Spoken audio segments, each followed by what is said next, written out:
Channel 4 News is working for you. There are big changes ahead for every driver in Tennessee. That's why we're fighting in court to uncover the truth. Channel 4 is working for you on Capitol Hill. And we have several reporters working on the story right now. There is one rule of the road where state troopers are essentially depending on the honor system to keep drivers in line. We're talking about those HOV lanes. It's no secret a lot of drivers break the carpool rule trying to get a faster commute. And many of them are getting away with it, and we've learned tickets have gone down dramatically. Channel 4's Josh Devine is working for you to find out why. Morning and night, drivers headed to and from work fill up the lanes marked by these diamonds, the HOV lane. It should cut down on the number of cars on the road by giving a fast pass to those who carpool.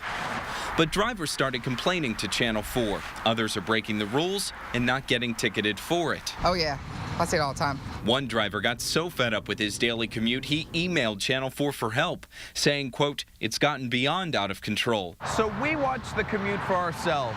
We set up a camera along the road during the morning rush hour and again during the afternoon rush hour. So we took the video back here to the station and paused it to look at each car. Out of about the 200 cars we could clearly see into, 156 of them appeared to have a driver riding solo. We have to assume some of these cars had small children in the back out of our view, and some of them could be hybrid vehicles. About 1,400 hybrid drivers in the state have passes allowing them in HOV lanes. But our video seems to back up what a lot of people are saying. It's a joke. Nobody does it. Nobody abides by it. It's a free-for-all. They don't really pull people over like they used to, and so just anybody can pretty much use the lane that they want to. I've never seen anybody ever get pulled over. The numbers show state troopers handed out fewer tickets statewide for HOV violations in 2011 than in 2010, and we're on pace for a slight decline in 2012. Troopers assigned to Davidson County wrote 247 tickets in 2010. That fell to just 41 in 2011, and about 31 tickets have been handed out so far this year. That's 31 tickets in about 6 months, and there are 46 miles of HOV lanes in Metro Nashville. The man in charge at the State Highway Patrol says it's just not a priority. Since I became colonel in 2010, we've taken a path that we want to prevent as many traffic deaths and injuries as possible. So we're concentrating on the hazardous moving violations. DUI, impaired driving, reckless driving, speeding, those type of things. Somebody driving in the HOV lane does not necessarily present a clear and apparent danger to somebody on the highways. Even though a lot of drivers believe others are abusing the HOV lanes, the state is moving forward with new ones. When TDOT is done widening Interstate 40 in Wilson County between Mount Juliet Road and State Route 109, there will be one new HOV lane in each direction. The reason boils down to money. The state gets more federal highway dollars for projects that include HOV lanes than for those that don't. And drivers in that area may be more likely to follow the rules. Troopers assigned to Wilson County handed out more tickets for HOV violations this year than the rest of the state combined. But for the most part, the Highway Patrol says it will be up to drivers to decide on their own to stay out of the lane if they don't belong there. We hope for voluntary compliance, that people do the right thing in order to have an orderly flow of traffic. And drivers say it's hard to argue with the THP strategy. That's probably the least of my worries, is somebody being in the HOV lane that's not supposed to be there. That widening work on Interstate 40 in Wilson County is set to begin a little bit later this summer, and those new HOV lanes should be open by the end of 2013. Josh Devine, Channel 4 News. And you can see the county-by-county numbers of HOV citations on our website, Wsmv-Tv.com. We've also linked to the location of all the carpool lanes in the state. Well, as neighbors clean up from yesterday's tornadoes, many have questions about something that didn't happen in the middle of the night. People in several communities say they never heard the warning sirens they are supposed to sound during severe weather. Channel 4's Carly Gordon is working for you tonight with some surprising answers.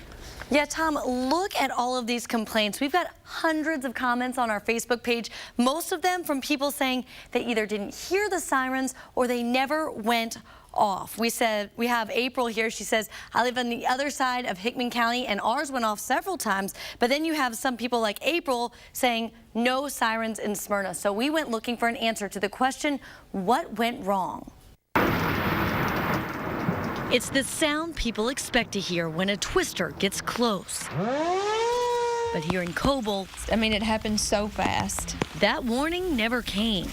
They have been tested 2 or 3 times and worked then, but they've never went off when we've had warnings. Channel 4 started asking questions and found out these sirens run on electricity.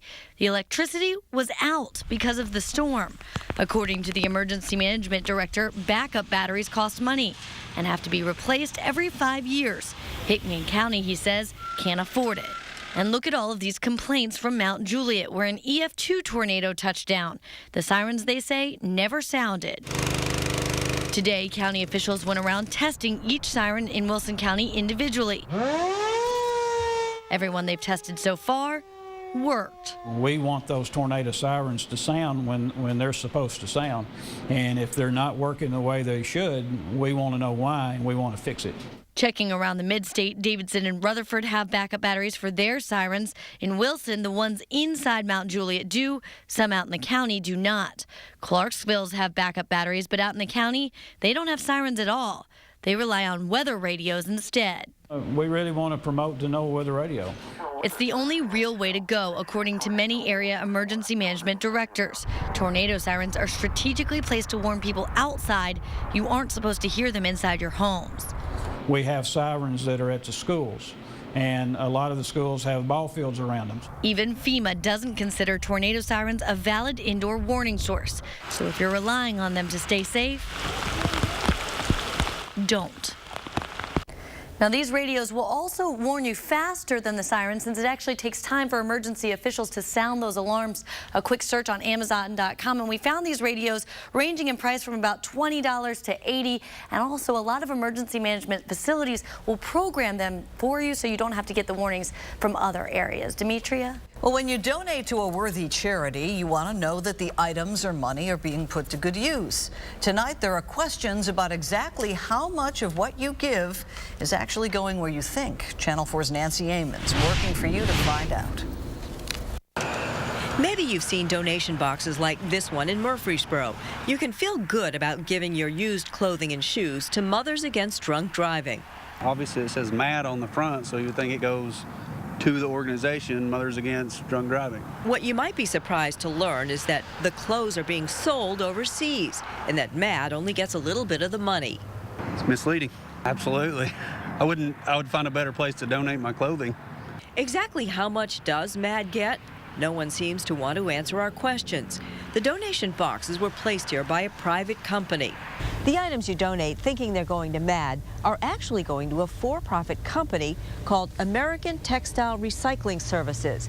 They have a warehouse here in Antioch, but they're based in Texas. We made repeated requests to the company's owner to tell us what portion of the proceeds go to MAD. We never got an answer. Instead, we were referred to the company's website. It says their textiles are sent to emerging nations. American Textile Recycling Service operates more than 3,000 collection bins in several states. It says it has donated $3.7 million to its associated charities. Tennessee's MAD president referred all questions to Texas, where MAD is based. A spokesperson there was evasive about how much money comes back to MAD, saying only that it's a flat rate based on the volume of what's donated. That information should be readily available. Not everyone's upset about the lack of disclosure. One woman dropping off clothes didn't care what the split was, as long as MAD got something. Well, every little bit helps. In Murfreesboro, Nancy Amons, Channel 4 News.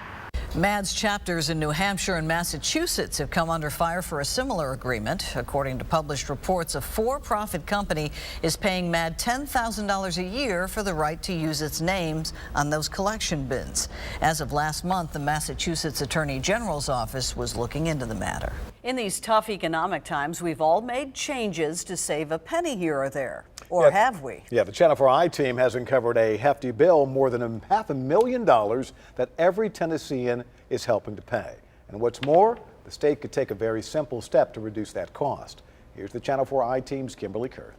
Tom, most of us pay around $100 a month to light our homes, and we turn off the lights as much as possible to save money. But at one state building, the lights never go out, never. And you, the taxpayer, are footing that massive power bill. Let there be light, and a lot of it at Legislative Plaza in downtown Nashville. You can never turn the lights off when you leave. They're just always on. State Representative Sherry Jones says in her 20 years here, the lights in the offices and halls stay on 24/7. Don't believe it? Watch for yourself. We let our cameras roll all afternoon, overnight into the next morning, and they stayed on the entire time. At home, when you're trying to save money, you turn the lights off. So if we're going to try to save money, we need to be able to turn the lights off. The Channel 4i team wanted to know exactly how much that's costing the taxpayers. We obtained the monthly power bills for Legislative Plaza, the neighboring War Memorial Building, and the Capitol. While the Capitol is on its own meter, Legislative Plaza and the War Memorial Building share a meter. And last year, the cost for Legislative Plaza and the War Memorial Building topped $500,000. That's more than triple what taxpayers spent to power the Capitol, where the lights do turn off. And so far this year, we've all paid more than $360,000 to keep the lights on 24 hours a day at Legislative Plaza. When we told taxpayers about the high cost, they flipped. Why am I working so hard? As much as we pay for taxes, you might want to buy some light switches. That's a lot of money. I mean, when you work so hard and you try to come up with things to afford just living, and they're just kind of throwing it down the drain. The lights should be going out. We're just wasting taxpayers' money. Representative Jones agrees. And when you look at the cost of the lights being on and being $500,000, that could be money that saves state jobs. So is anything being done to cut down on that big bill? We asked General Services that question. They're the State Department in charge of maintaining Legislative Plaza. When you look at a building where the lights are on 24/7, is that a drain on the taxpayer? Well, it's really more of a safety issue. Because the building is underground, we must have the lighting available, the path of egress if folks need to exit the building in an emergency. Will we look at a more up-to-date, energy-efficient system when we renovate the building? Yes. The state says Legislative Plaza was built in the 70s and given the most energy-efficient plan that was available at the time. But that plan didn't even include light switches in the offices. Over the years, the state has considered upgrading, but says so far it's been too costly. Until now. We're told lawmakers just approved a multi-million-dollar renovation plan that will bring Legislative Plaza's electrical system into the 21st century. Can taxpayers expect to see this more than $500,000 bill go down? That's the goal. And we're told this time there will be light switches. Yeah, we don't get light switches. We just get lights. Even though lawmakers have approved upgrades to Legislative Plaza, they won't come cheap. It will cost nearly $3 million, and we will likely not see those changes to the electrical system in place for 3 years. In the meantime, the state says they are now using more energy-efficient bulbs in certain areas of Legislative Plaza. Customers got an unpleasant surprise at a local business this week. National Fitness Center in Clarksville abruptly closed, and clients say they can't get any answers about their membership or their money. Channel 4's Adrian Flores is working for you with the story tonight. Yeah, instead of a phone call or an email, this is how members found out. A sign on the door saying the gym was permanently closed as of Tuesday. Come in Monday night, all the cash register, the scanner, the drinks were all gone. In hindsight, Ross Milligan says he should have seen it coming. Instead, he was blindsided Tuesday when he came to National Fitness Center in Clarksville to work out, as he'd done for the past 2 years, only to find the doors were locked and this sign on the door saying the gym was closing because of a lease dispute. Started calling corporate then. No one gave me any answers. This is my first time finding out anything about it today. Mark Robinson had to see for himself Friday night after a friend told him his gym was closed. I'm a bit perturbed. and I guess they had some problems that I was unaware of. In fact, National Fitness, which has several sites in Knoxville and Chattanooga, has been plagued with problems. Although it's not accredited, the Better Business Bureau rated it an F. The Clarksville facility has received 38 complaints in the last 3 years, primarily for problems with its services and billing. Friday night, we caught crews from a local competitor, Clarksville Athletic Club, clearing out the gym. Wednesday morning, our owner received a phone call asking to purchase the equipment.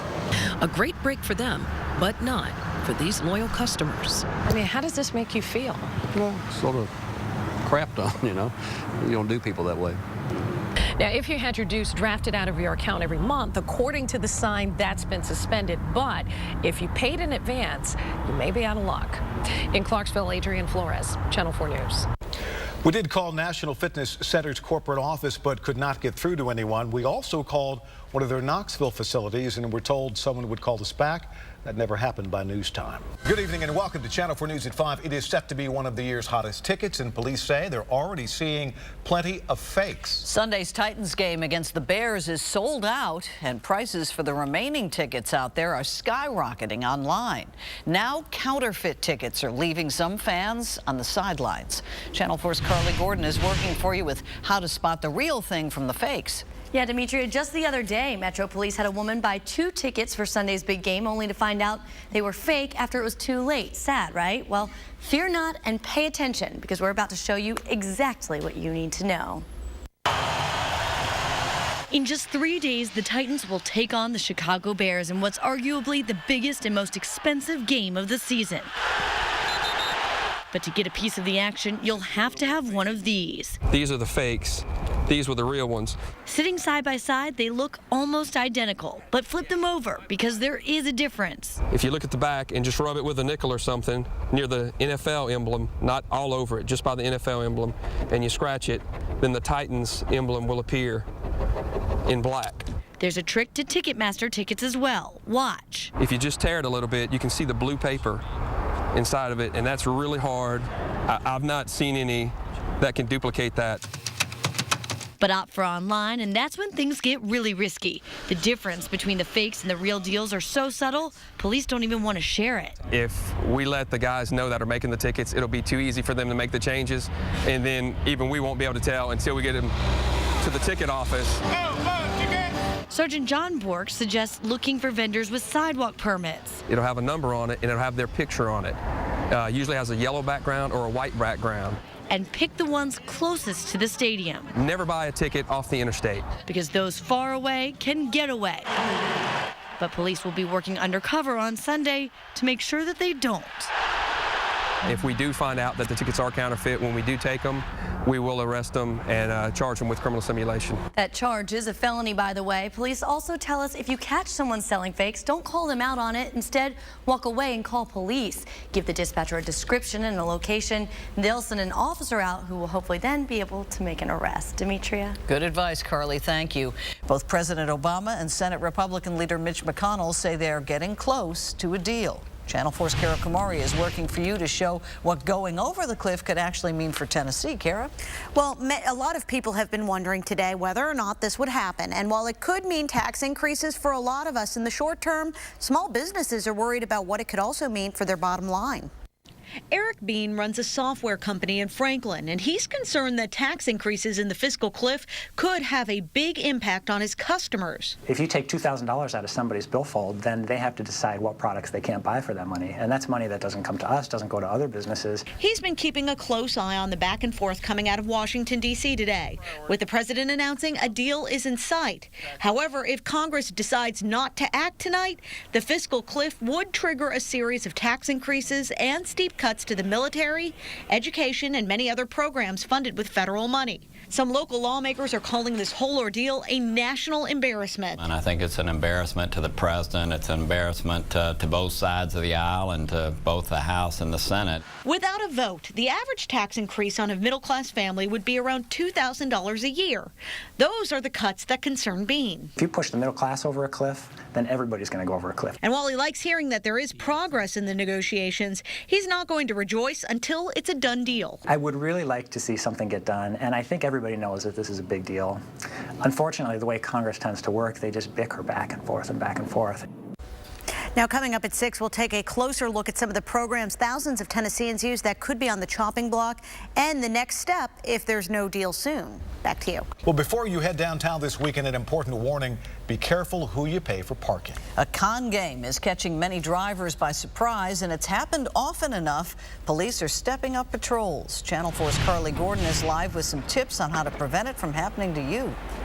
Yeah, Demetria, picture this. You come to a downtown parking lot like this one, an attendant comes up to you and says it'll be $5, $10, $15. What do? Chances are you pay them and park. But police say before you do that, there are now a few things you need to check, because instead of paying to park, you might actually be getting robbed. Driving in for a day or night out on the town, your first challenge will inevitably be finding a place to park. I'm kind of looking for a cheaper parking spot. But doing that just got a little more difficult because police downtown say con artists, typically homeless, have come up with a new parking scam designed to steal your hard-earned cash. These bad guys are being creative with their deceit. That's really what it comes down to. They're posing as lot attendants. You pull in, they ask for $5 or $10. I would probably pay a guy standing at the front of the lot. And by the time you realize this is actually a machine-metered lot, it's too late. And then after a few cars, the homeless person will end up leaving. It's easy to get away with because these crooks blend in and they know when all of the big events take place. It's easy to fall victim too, especially for tourists who aren't as familiar with the area. It produces a quality of life concern. We've got people coming to downtown to enjoy themselves, and then that first experience that they get there is being taken advantage of. Police are now fighting back by amping up patrol in targeted spots, and they're reminding drivers to park smart. But yeah, I definitely would make sure they have the logo on their shirt or something that would identify that they're with the company. Check for a label. Police say that's exactly what you need to do. Also identify which type of lot you're in. Maybe look for a sign or a machine like this one. And while we have your attention, police asked us to remind everyone that when you park and leave your car, to be sure and lock your doors. Reporting live in downtown Nashville, I'm Carly Gordon, Channel 4 News. And take the keys too, Carly, thank you. For months now, our chief investigative reporter Jeremy Finley has been reporting on Middle Tennesseans getting phone calls about debts they don't actually owe. Some of those calls have been threatening, like this one. You went online, you applied for the payday loan, and you didn't pay back. Don't lie over this federally recorded line. In a panic, many Middle Tennesseans have paid debts they don't actually owe. So guess who got a call about a phony debt a week ago? The same reporter who's been exposing this problem. Here's the I-Team's Jeremy Finley. Hey, Tom, what we found is this happens in many ways. Some are just straight up scam artists trying to fool you. That's the threat phone calls that I've been telling you about. Sometimes, like I experienced this last weekend in my kitchen, come from a legit debt collection company. They think you're the one who owes the money, but it turns out they've just got bad information. And I didn't mind telling them.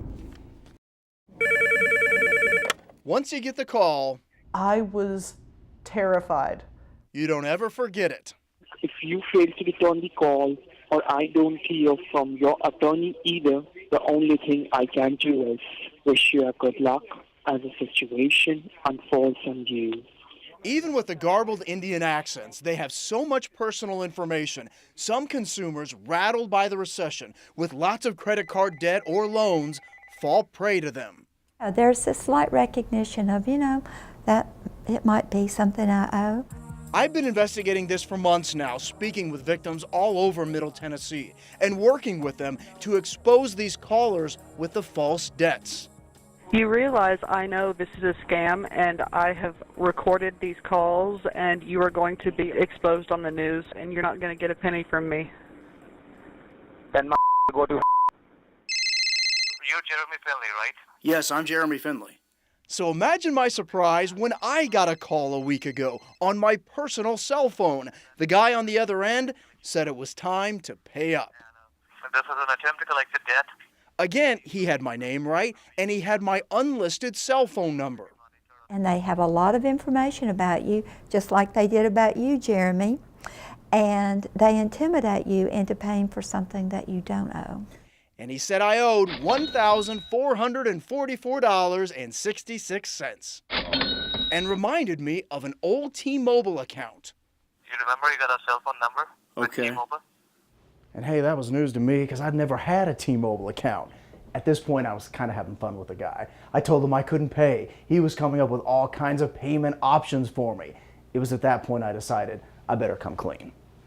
I'm an investigative reporter with the NBC affiliate in Nashville, Tennessee, and you just happened to call an investigative reporter who's been doing stories on this.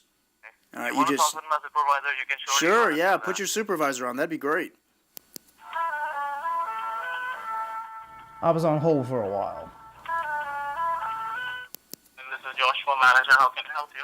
Josh, the supervisor, confirmed they were with a company called Midland Credit Management out of San Diego. It's a company that has more than 1,000 complaints with the BBB in just 3 years, but it has a B+ rating because it has responded to so many of the complaints. We found several other complaints online that sound a little familiar, such as, we got a letter from Midland saying we owe almost $3,000 to T-Mobile. We don't have T-Mobile, nor have we ever had T-Mobile. I asked the company, are you doing enough to verify who actually owes what? In a statement, they responded, while we understand your concern, we are often faced with the challenge of locating a consumer who may have changed addresses or phone numbers. We have rigorous protocols in place to address any issues that may arise when someone is contacted about a debt that is not theirs. As for the T-Mobile account I never had, when I told them the social security number they had for me was wrong and that I wanted to know how they got my name and personal cell phone, I was wearing out my welcome.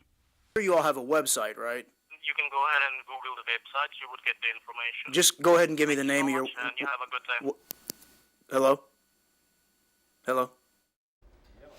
Yeah, I also want to say again, the company that called me is different from those scam phone calls we've reported on, but both called about a debt that people actually don't owe. I asked again how they got my name, and their response was, quote, there of course will be occasional instances when a consumer who owes a debt shares the same name with someone who doesn't owe that debt. In fact, a web search of U.S. census data shows that there could be over 50 people across the country with your same name. We've got all their responses to my questions on our website, but here's, guys, what I take away from this. If you get one of these calls, you have to be aggressive about this, and you must ask for a validation letter that explains your debt. That's the best way to start. A Middle Tennessee couple wants you to learn from their $4,000 mistake. A company promised to fix their wind-damaged roof and collected the money, but still hasn't laid the first shingle, and lots of other people say the same company did the same thing to them. Channel 4's Nancy Amons is working for you to get some answers. Well, Inspector Roofing Company in Hendersonville has had so many complaints about unfinished work that the Better Business Bureau has a message for consumers. Buyer beware. Glenda and Wayne Weaver say don't do what they did. They spent $4,500 for a roof they never got. They said, you know, the sooner we get the check, the sooner you'll have a roof. You'll have a roof in 3 weeks. That was in July. That's when the Weavers say they were first approached by Inspector Roofing and were told their insurance company might pay for a new roof because of wind damage. We've been told numerous times that materials was ordered and that would be delivered, and nothing's gone on. Inspector Roofing was subletting a small office in Hendersonville. The building's owner says they were behind on their rent and abandoned the space last week. The Better Business Bureau gives Inspector Roofing an F rating. There have been 21 serious complaints filed against the business. The Better Business Bureau says the company collected $93,000 for work that's incomplete. The company told the BBB they were behind because their main roofer was injured. Then it was too hot, then too rainy.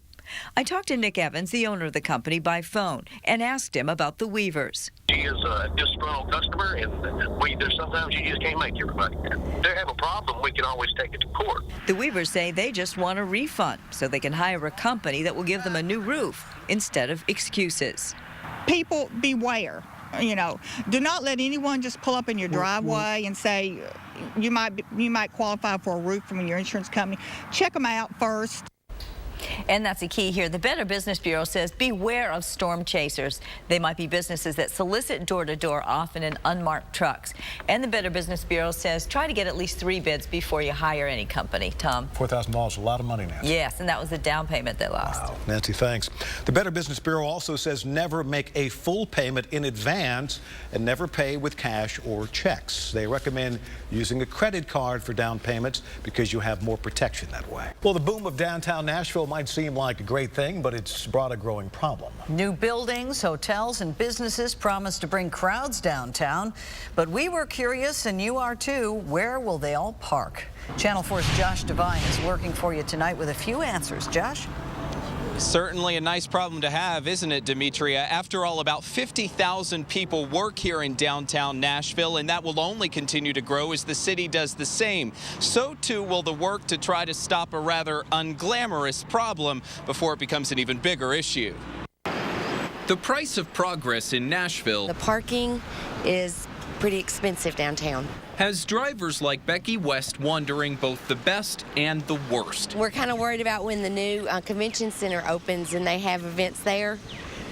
I mean, it's bad now with the old one, so I don't know what's going to happen, but they're going to have to do something. From the Music City Center to new hotels to new business, downtown continues to grow. And no one knows the parking problem quite like Tom Turner, who crunches numbers for the Nashville Downtown Partnership. It's never glamorous, but if you don't have a parking problem, then you've really got a problem. Currently, the Park at Downtown website lists 28,656 available spots. It might sound like a lot, but that total includes thousands of spaces at LP Field, state lots, and those requiring private permits. Right now, things still look pretty good. We could always use more. Downtown will soon get more. When the new convention center opens, so will 1,800 new parking spots. But the plan for this city also includes an increased push for new thinking. You look at Austin or Indianapolis or Denver or Charlotte, and they're beating us on ride share or mode share so that they have more people that walk, more people that bike, more people that take transit, more people that carpool. It sounds like a great idea for Becky West, facing the downtown challenge at least 5 days a week. I think they're going to have to build some parking lots or get shuttle service, something. Another thing that continues to grow, the price of parking. We happen to note today several of the lots here along Broadway have upped their prices in recent months, but we did do a little bit of comparison shopping, and drivers should as well. Just a couple blocks off of Broadway, we found some relative deals. So we'll post a link to the city's resource with this story at WSMV.com. Live downtown tonight, Josh Devine, Channel 4 News.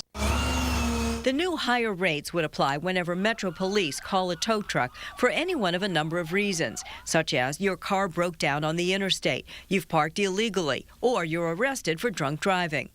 The fees haven't increased since 2008, and record companies say their costs have gone up a lot since then. I pulled my receipts from 2008, and fuel was $1.86 a gallon then. And now diesel is $3.80 or $3.90 a gallon. This is one of my trucks I purchased. Jim Mitchell, the owner of Dad's Towing, ran the numbers for Metro Council members.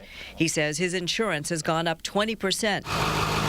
A tow truck that cost him $60,000 in 2008 now costs $87,000, and the price of just one tire went from $240 to $500 in the last 4 years. So many things basically caught up with us to the point where we were just really working for nothing. So who pays more for higher towing prices? In some cases, it's the insurance companies, but it's also people like Robbie James. A person don't have a chance in this world now. She's had her car towed several times after it broke down on the road. I don't like it. Because the last time I was towed about 2 years ago, it cost me $65. And if it goes up anymore, I'm just going to leave it sitting on the side of the road. We dislike asking for an increase as much as we hate getting an increase. But it got to the point where it's just necessary to ask for it. Well, given the devastation in Oklahoma, any risk for severe weather can cause anxiety, and that's especially true for parents with kids at school. 2 school buildings took a direct hit yesterday. So beyond the drills, are local districts truly prepared if a tornado touches down?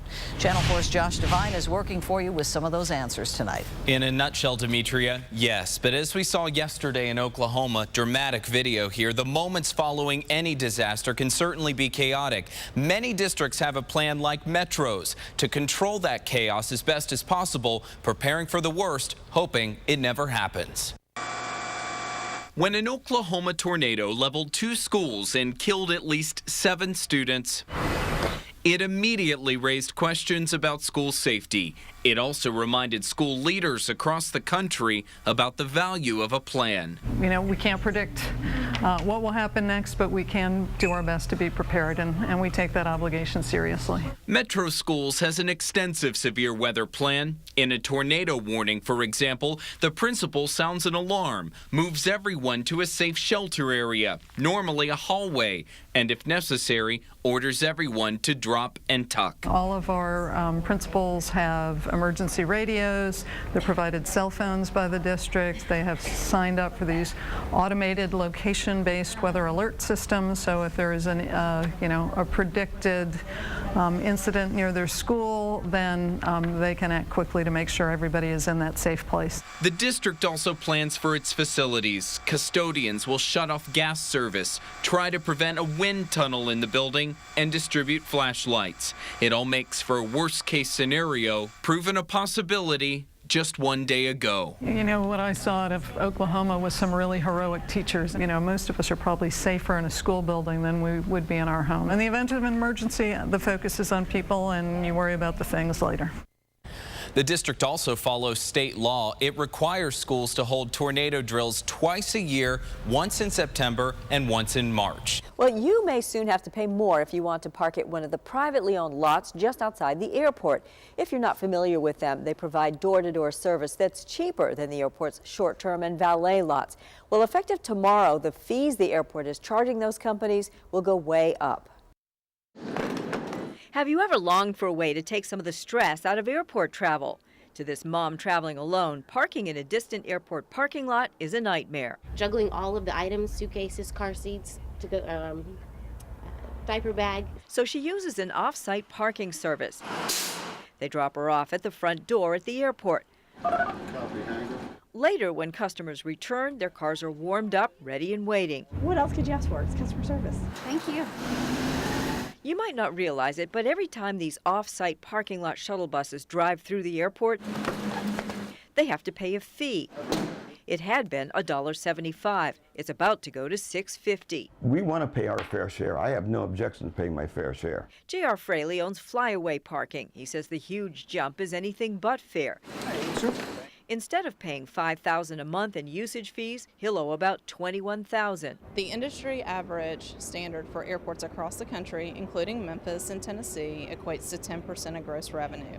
At Nashville International, off-airport parking have paid 2% or less than 2% for several years. The airport management says the money goes towards maintenance and upkeep at the airport, but that's a sore spot with parking operators because the rate has been lowered for hotel shuttle buses to 25 cents. 25 cents for one group and $6.50 for another group isn't quite spreading it evenly.